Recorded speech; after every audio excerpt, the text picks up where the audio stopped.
कृपा प्रभू महाराज की जय। आज रात्री पौर्णिमा असल्यामुळे मी तुम्हाला दानाविषयी थोडेसे काही माझ्या मनाचे इच्छानुसार सांगू शकते। दान किती प्रकारचा असू शकते? रक्तदान, द्रव्यदान, अन्नदान आणि वस्त्रदान, वस्तुदान असे दानाचे खूप प्रकार आहेत। आपण जेव्हा एखाद्या माणसाला खरंच भूक लागलेली होती, तहान लागलेली असते, त्याला जर वेळेच्यावर आपण पाणी दिलं तर ते आपलं एक प्रकारचं दानच होतं।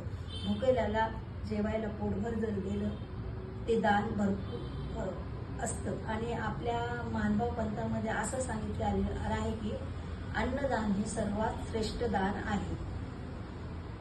एके दिवशी चक्रधर स्वामी पर्यटन काळामध्ये जीवाचा उद्धार करण्यासाठी फिरत होते। तेव्हा राहेरच्या ठिकाणी नायक नावाचा एक मोठा राजा होता। त्याच्या सेवकाच्या हातून चक्रधर स्वामीला धक्का लागल्यामुळे त्यांच्या भिक्षेतलं अन्न खाली सांडल्यामुळे ते अक्षरशः स्वतः खोल वेचू लागले। ही गोष्ट राजा नायकाने पाहिली आणि तो स्वतः चक्रधर स्वामीकडे येऊन म्हणत होता, मी तुम्हाला याच्यापेक्षा चांगलं अन्न जेवायला देतो, तुम्ही स्वामी हे खायचं पडलेलं अन्न खाऊ नका।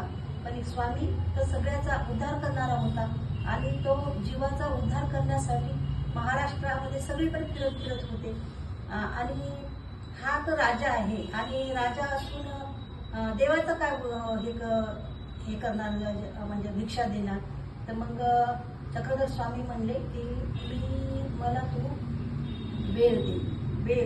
वेळ एक दानाचा प्रकार आहे। जो कोणी मला वेळ देईल मी त्या जीवात्मा भिक्षा मागायला फिरत असतो। मग राजाने विचार केला, मी मोहरा देऊ शकतो, सगळं काही देऊ शकत तुम्हाला, पण एक मी वेळ देऊ शकत नाही। मग मला वेळच पाहिजे। हे वेळ हे सर्वात श्रेष्ठ दान आहे। जो कोणी देवाला आपल्या आयुष्यातला वेळात वेळ काढून टाईम देतो त्याला सर्वात मोठं दान समजलेलं आहे।